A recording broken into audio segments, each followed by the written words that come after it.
The crack of the bat echoed like a gunshot through the empty stadium, but it was my heart shattering that drowned out the world.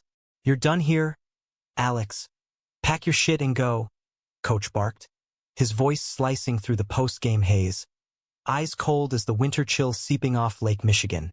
I stood there in the dim locker room lights of Wrigley Field, 10 years of sweat and sideline dreams crumbling in my cleats, while across the room, the man I'd loved in secret for half a decade stared at the floor. His fists clenched so tight I could see the knuckles whitening. That was the night everything ignited. I'd been the ghost on the Chicago Cubs bench forever, the reliable sub who patched holes in the lineup, the guy who warmed up pitchers and high-fived rookies like they were family. But family? Hell, the only real bond I'd forged was with Jake Harlan, our golden boy shortstop, the face of the franchise with his all-star stats and that boyish grin that hit a storm. We'd started as teammates, stolen glances in the bullpen turning into whispered confessions after lights out in hotel rooms on road trips. "You're my anchor, Alex," he'd murmur against my neck, his breath hot and promising forever. But forevers in pro ball are as fragile as a curveball in the wind. I didn't quit that night. No, I swallowed the bile rising in my throat, nodded like the good soldier I was, and watched as they unveiled the rookie. Ethan Voss, this fresh-faced phenom from the minors with a cannon arm and a smile that screamed endorsement deals. 22, cocky as hell, and already Jake's new shadow in the infield drills. By spring training, it was official. Voss was starting at third, my spot, the one I'd earned through a decade of grinding in the shadows. "It's business, kid," Coach said, clapping my shoulder like I was the one who needed consoling. "Kid." At 34, after 10 seasons of this grind, I was the elder statesman they were tossing aside like yesterday's lineup card. The press conference was a blur of flashing bulbs and half-hearted platitudes. "Alex Ramirez has been the heart of this team," the GM droned, his suit crisp as his lies. "He's moving on to new opportunities." New opportunities. Yeah, right. I scanned the crowd for Jake, but he was front and center with Voss, arms slung around each other in that bromance pose the fans ate up. Our eyes met for a split second, his blue ones pleading, mine burning with the betrayal I'd bottled up. That night, in the quiet of my off-campus apartment overlooking the Chicago River, I typed the email. Resignation, effective immediately. No dramatic exit, no tell-all. Just gone. But Jake? He didn't let it slide. My phone buzzed at 2 a.m., his name lighting up the screen like a flare. "What the fuck, Alex? You don't get to just vanish." I let it go to voicemail, but he kept calling, texts piling up like unanswered prayers. "We need to talk. This isn't over." By dawn, he was at my door, pounding like the devil himself. His Cubs hoodie zipped to his chin against the early April frost. I opened it, and there he was, hair tousled, eyes red-rimmed, the man who'd won the World Series MVP looking like a lost kid. "You can't leave me like this," he said, voice cracking as he pushed inside, the door slamming behind him. The apartment smelled of stale coffee and regret, my duffel half-packed on the couch. "After everything?" "Everything." I laughed, bitter and hollow, turning to face him. 10 years, Jake. I gave this team my soul, and for what? To watch you parade around with that kid like I'm invisible. He flinched, but I wasn't done. The words I'd rehearsed in the mirror spilled out. How I'd hidden us, skipped family holidays to cover for his late practices. Swallowed my pride every time he flirted with reporters for the cameras. And now, you let them bench me without a fight. You're the star. You could have said something. His jaw tightened, that familiar Harlan fire sparking. I tried. You think I wanted this? Voss is the future, Alex. The owners are breathing down our necks. Payrolls, playoffs, the whole machine. He stepped closer, his hand reaching for mine, calluses rough from gripping bats and secrets. But us? That's not the machine. That's real. Real. The word hung between us like smoke from a bad pitch. I pulled away, the sting of his touch too much. We'd met in the minors, back when I was 24 and he was the hotshot 20, traded up from single A. Rookie year in Des Moines, sharing a motel room during a rain delay, we'd cracked open beers and talked dreams. Mine of starting one day, his of the majors. One thing led to another. A brush of shoulders, a lingering look, then lips crashing in the dim glow of a bedside lamp. "This stays here," he'd whispered, but it didn't. It followed us to Chicago, woven into stolen moments. Post-win celebrations where his hand would find my thigh under the table. Road games where we'd sneak into empty stands and kiss under the stars. But baseball's a jealous mistress. Coming out, suicide for your career. Sponsors flee, fans turn ugly, and the league's family values, facade crumbles. So we played house in the closet, me the devoted sub on and off the field. Until Voss, the kid idolized Jake from day one, autographs, workout tips, late-night film sessions that stretched into dawn. I'd see them laughing in the weight room, Voss's hand on Jake's back a little too long, and jealousy gnawed at me like a bad hamstring pull. Was it paranoia, or was history repeating? Jake swore it was nothing, but doubt festered. Now, with my resignation echoing in the ether, he was unraveling. "If you go, what am I supposed to do? Pretend?" He paced the living room, knocking over a stack of scouting reports I'd been poring over for my next gig. Maybe coaching in the Independents or, God forbid, a desk job. The team's fracturing already. Fans are pissed about the benching. Twitter's blowing up with justice for Ramirez. And me? I'm the villain in your story now. You're the one who stayed silent. I shot back, voice rising. The neighbors probably heard. But screw it. This was Chicago, Windy City, brutal truths. I loved you enough to hide, Jake. But not enough to watch you replace me with him. His face crumpled, and for the first time I saw the fear, the real kind, not the pregame jitters. Ethan's not. It's not like that. He sank onto the couch, head in hands. He's just a kid chasing the dream. Like we were. We talked till sunrise, words tumbling like extra innings. He promised to fight for me, pull strings with the union, maybe even trade Voss. I wanted to believe him, the pull of those ocean eyes too strong. By the time he left, kissing me slow and deep on the doorstep, "Don't give up on us." I was teetering. But the seed of doubt had taken root. The next morning hit like a hangover from hell. Head pounding, inbox flooded with well wishes from old teammates and hate from trolls calling me a washed-up has-been. I scrolled through it all on my laptop, the Chicago skyline mocking me through the floor-to-ceiling windows. Wrigley was just a T from here, a lifetime away now. My agent, Marty, a grizzled vet with a Brooklyn accent and a Rolodex thicker than my thigh, called at 9 a.m. sharp. "Alex, you idiot. Walking away? That's leverage, not a white flag. The Cubs are scrambling. Harlan's pitching a fit in the front office." Jake, of course. I pictured him storming the GM's office, that Harlan charisma on full blast. Dimpled smile, earnest pleas. "Tell them I'll take a pay cut," he'd say, ever the hero. But was it for me or the optics? The story was leaking. ESPN ticker. Cubs sub-veteran Ramirez resigns amid rookie controversy. Voss's highlights looped endlessly. Laser throws, home run trots. The kid was electric, no denying it. But electricity doesn't build loyalty. I needed air. Bundling into a hoodie and jeans, I hit the streets of Wrigleyville. Hot dog stands shuttered for off-season. Ivy-clad walls whispering ghosts of '08. The neighborhood was my anchor. Dive bars where we'd celebrate minor wins with cheap whiskey. The corner deli where Jake once proposed fake marriage over pastrami sandwiches. Laughing till tears came. "If we could, I'd do it tomorrow," he'd said, and I'd believed him. My phone buzzed, unknown number. I answered, half expecting a scout. Instead, Ethan's voice, smooth and tentative. "Mr. Ramirez? It's Voss. Can we meet? Coffee? I think you deserve to hear this from me." Curiosity won. We linked at a quiet spot off Addison. One of those hipster joints with exposed brick and pour-overs that taste like regret. Ethan slid into the booth across from me. All 6'2" of him folded awkwardly. His Cubs cap pulled low.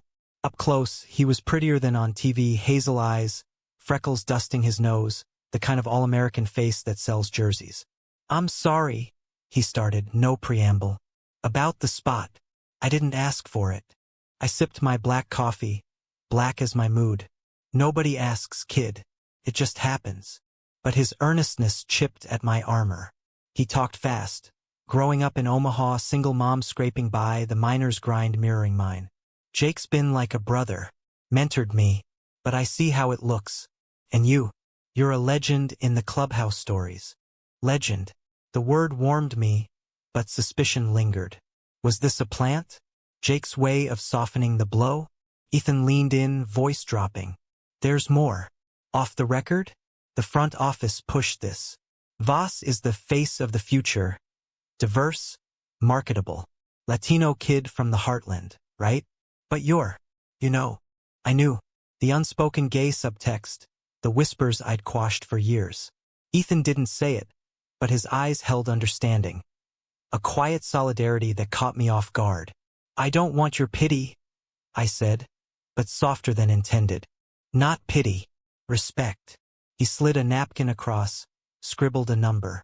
If you ever need an ear, or whatever. I pocketed it, the gesture lingering like an unanswered question. Back home, Jake texted. Saw you with Voss. What the hell? Paranoia? Or truth? I fired back. Public park.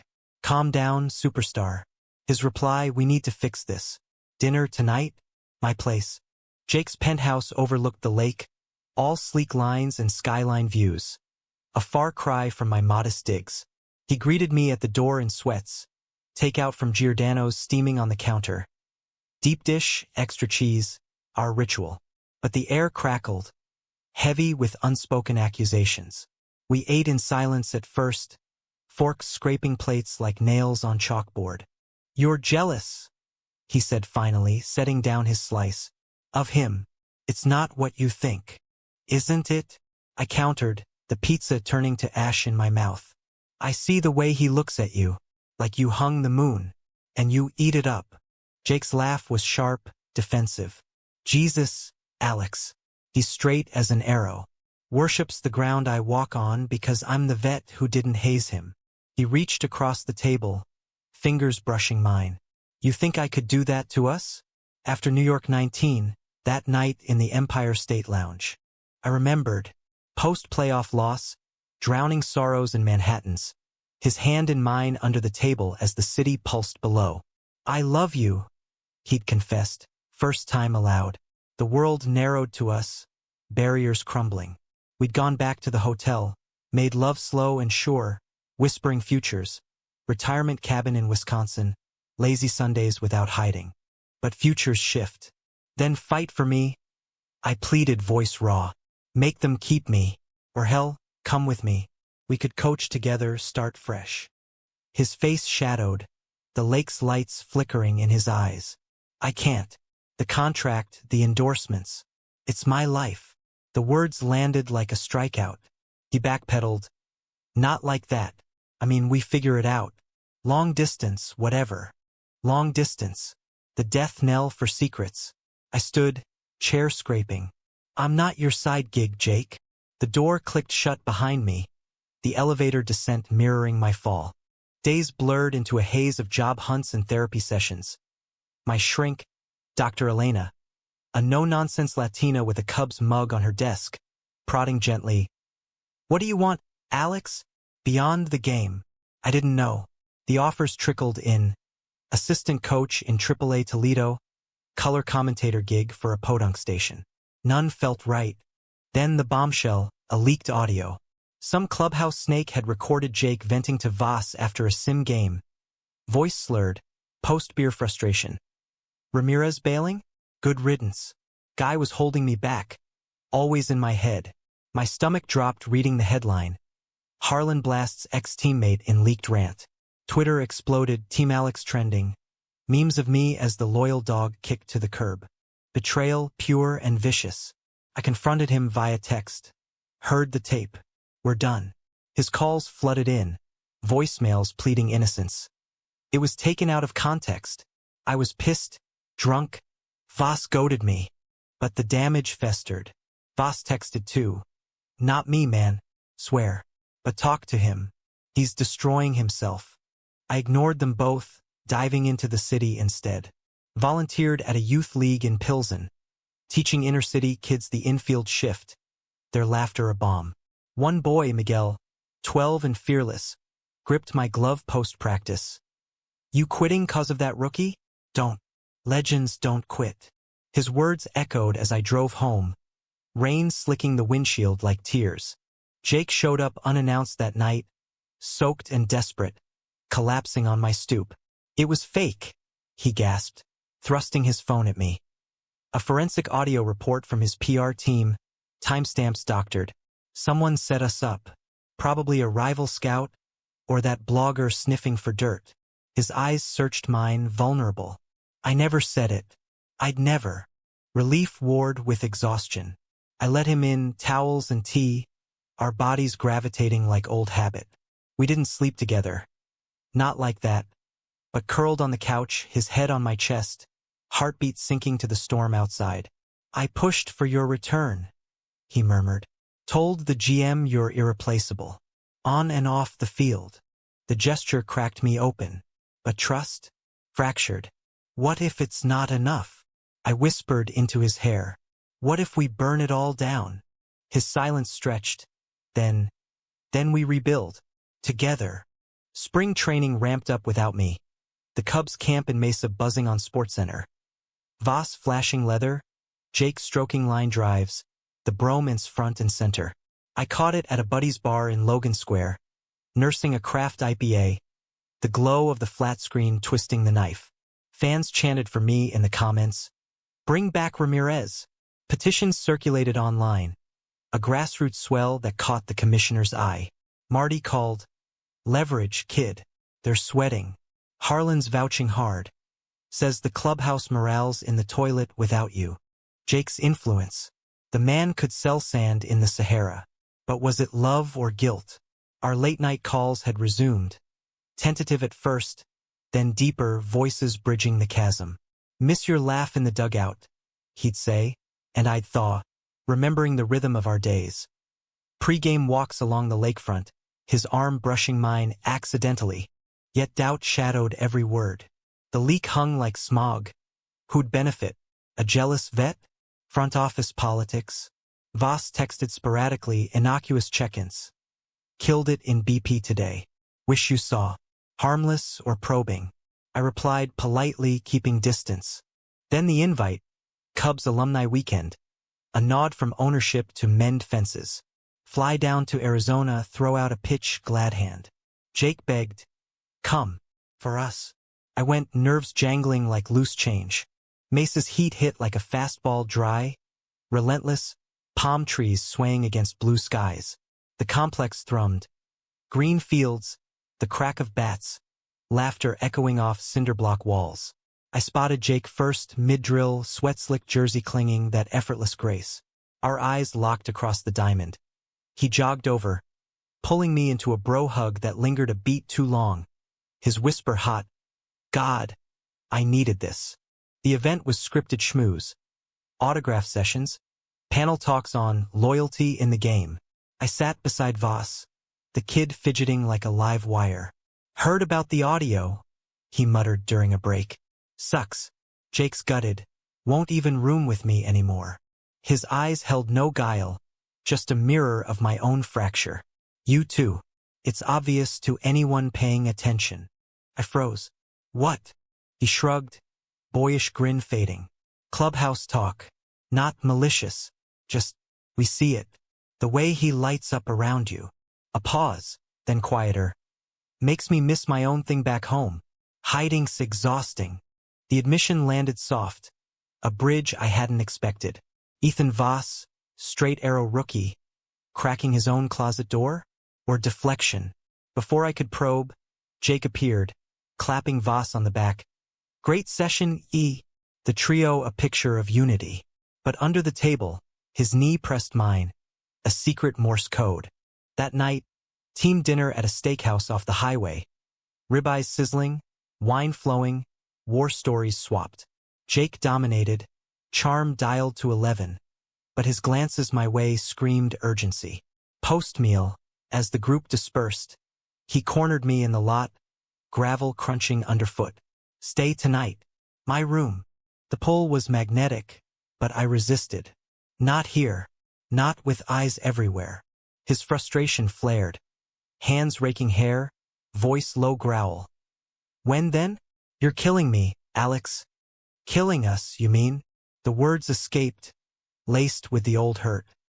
He deflated, nodding, and I drove to my hotel alone, the desert night vast and indifferent.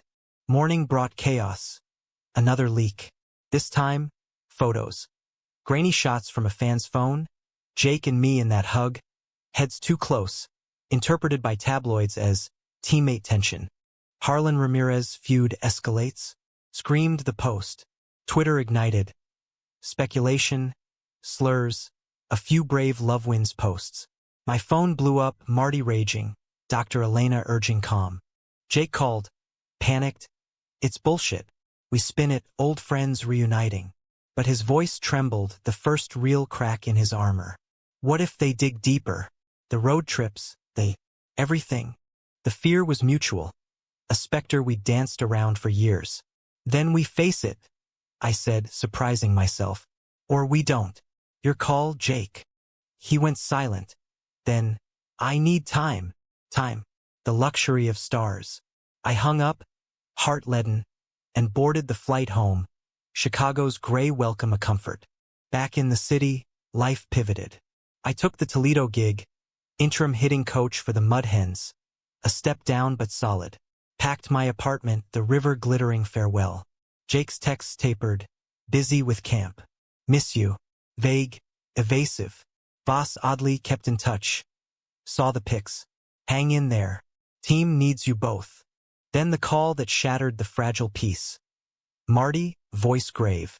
Cubs suspended Harlan. Indefinite. Leagues investigating conduct based on the leaks. My blood ran cold. What conduct? They're saying interference, pressuring for your roster spot. And whispers. About you too. The unsaid hung. Exposure. I raced to Jake's penthouse, key still under the mat from better days. He was a wreck. Pants unbuttoned, whiskey bottle half empty, TV muted on his own presser. They know, he rasped, face ashen. Or they suspect. Thus, he told someone. About us. The name hit like whiplash. Ethan? Jake nodded, eyes wild. Overheard him on a call, bragging to an agent about inside dirt on me. The audio, the photos, he orchestrated it. To climb. Thinks if I'm down, he's the new face. Betrayal's double edge. First the team. Now this? Voss, the kid with the earnest eyes, playing puppet master? Rage boiled, but Jake's collapse pulled me back. I held him as sobs racked his frame, the unbreakable Harlan reduced to shards. I defended him, trusted him. And you, I failed you. No, I murmured, stroking his back. We failed us. Hiding made us targets. Dawn crept in, gray light forgiving. We talked truths coming out on our terms. Jake first, a statement raw and real. Me beside him, not in shadows. If we burn bright, he said, grip fierce. But Voss? The wrath simmered. I wouldn't let it consume us. The suspension hit like a summer squall, swift, drenching everything in its path. Jake's face dominated every channel. Stone-jawed presser, voice steady but eyes haunted. Personal matters. I'll cooperate fully. Off camera, he paced my Toledo motel room like a caged lion. Borrowed weeks from the chaos. They're grilling everyone. Voss is playing innocent, that little shit. I'd driven him down after the leak storm. I 90 a ribbon of tension. Now, in this bland double queen overlooking the cornfields, we hold up. Take out tacos, bad cable, plotting like fugitives. We go public? I urged one night, rain pattering the window. Strip the power from the rumors. He hesitated, fork midway to mouth. And the fallout? My mom's heart, literally. Dad's golf buddies turning their backs. The Harlan legacy. Small-town Indiana, church pews, the son who made good. Plus, the team. Voss is starting now. Clean slate. The name soured the air. Ethan Voss, Omaha's golden boy, now Chicago's interim savior. Reports painted him sympathetic. Rookie caught in crossfire. But Jake's intel burned hotter. Whispers from a sympathetic trainer. Voss shopping stories to podcasters. angling for sympathy points. I dug quietly, calling in favors. An old minor league pal, now a beat writer, fed me scraps. Voss's agent, a sleazy Hollywood type, pitching tell-all deals. Kid's ambitious, my pal said. Wants Harlan's throne.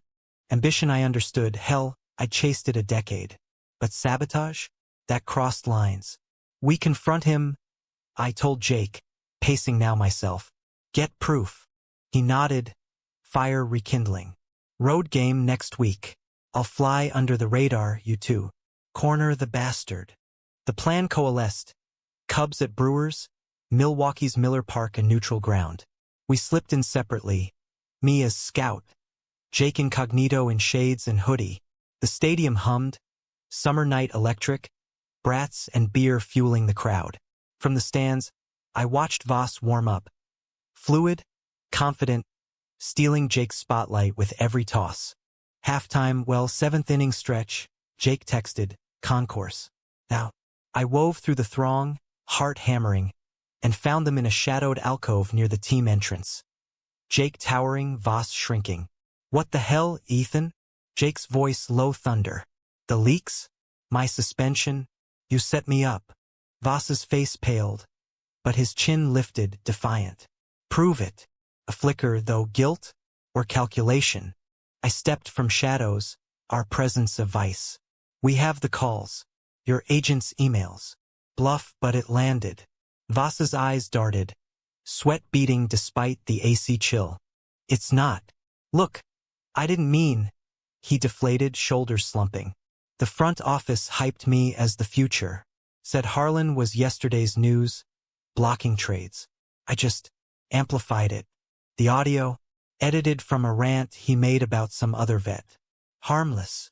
Jake's fist clenched, but I grabbed his arm, restraint. And us? The photos? Voss swallowed, gaze dropping. Guessed. Saw the looks, the late nights. Thought it'd bury him faster. Make me shine. A beat. Then quieter. I'm sorry. Really. It's the game, eat or be eaten. The confession hung, raw as an open wound. No malice, just survival's ugly math. Jake exhaled, storm breaking. Get out of my sight. And pray the league doesn't hear this. Voss fled, tail between legs, leaving us in the alcove's hush. Jake sagged against the wall, drained. Kid's a mirror. What we could have been, ruthless. I pulled him close, foreheads touching. The crowds roar distant. But we chose better. Each other. Back in Toledo, the high faded. Jake's suspension dragged. Interviews, polygraphs, the league's moral microscope. We leaked our counter, Voss's role, substantiated by that writer's deep dive. Public tide turned, Free Harlan trending. Fans picketing Wrigley with signs. Ramirez was right. My youth league kids sent drawings. Stick figure me batting cleanup. But pressure mounted. Jake's family arrived unannounced. Mom, tearful hugs. Dad, gruff handshake masking worry. Over coffee in my cramped kitchen, the talk turned inevitable. The rumors, son, Dad said, voice gravel. That Ramirez. You too. Jake's hand found mine under the table squeeze. Anchor. Yeah, Dad. Alex and me. For years. The room froze. Then Mom's sob broke it. Not grief but release. We love you. Always. Dad nodded. Eyes misty. Just. Be happy, kid. The dam burst for us too. Jake's statement dropped midweek. Video from a park bench. Simple words. I'm gay. Proudly. And in love with my best friend, Alex Ramirez. No dramatics, just truth. Mine followed. Podcast from my car. Voice steady. 10 years sidelined, but worth every pitch for this. The world reacted. Backlash from bigots. Boycotts called. But waves of support. Teammates' posts. Cubs pride. Even rivals chiming in. Voss issued an apology. Benched pending review. The Cubs? Scrambling for damage control. But the GM called. Come back. Both of you. As equals. We waited. Jake reinstated me as utility coach out and open. Together? He asked. Lake breeze ruffling his hair as we walked Navy Pier. Tourists oblivious. Together? I echoed, kissing him slow, the city our witness. Summer deepened, the comeback a whirlwind. Jake's return to Wrigley was electric. Standing ovation, rainbow flags waving from the bleachers. His first hit a liner to left, me in the dugout signaling shifts like old times. But now, hands brushed openly, high fives lingering, the team adapting with awkward grace. Voss slunk to the minors, his shine tarnished, a cautionary tale whispered in clubhouses nationwide. Our life bloomed tentative, joint interviews, where I'd quip about his batting average dipping from distraction. Drawing laughs.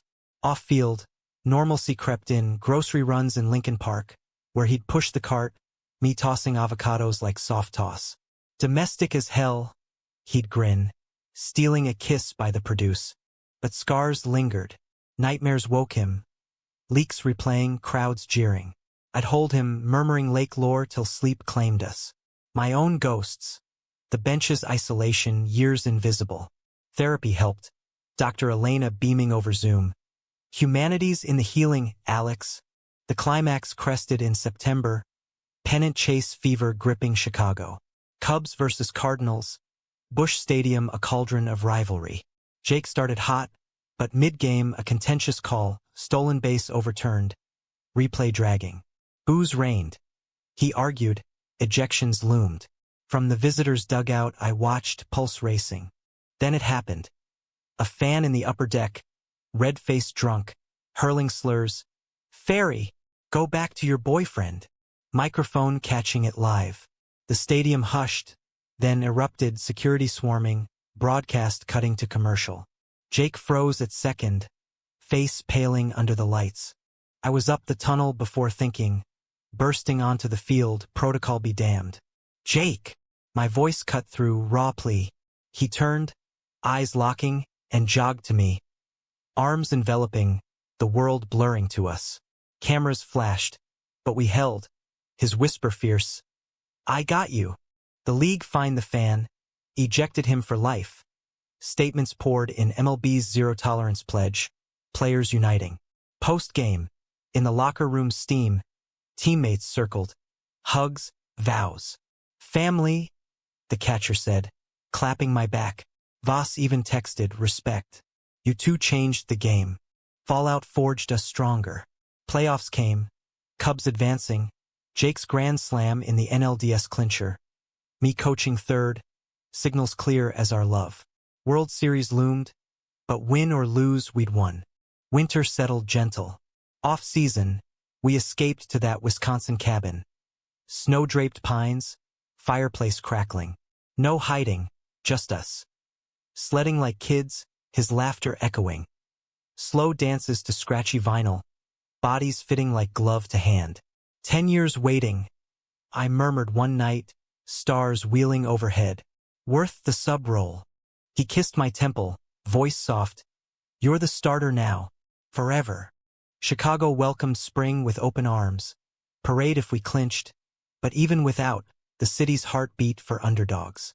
We coached a clinic at Wrigley, kids wide-eyed, Miguel front row grinning. "Told you, Coach Ramirez, legends don't quit." Jake slung an arm around me, public and proud. "Damn right. Life's not highlights reel.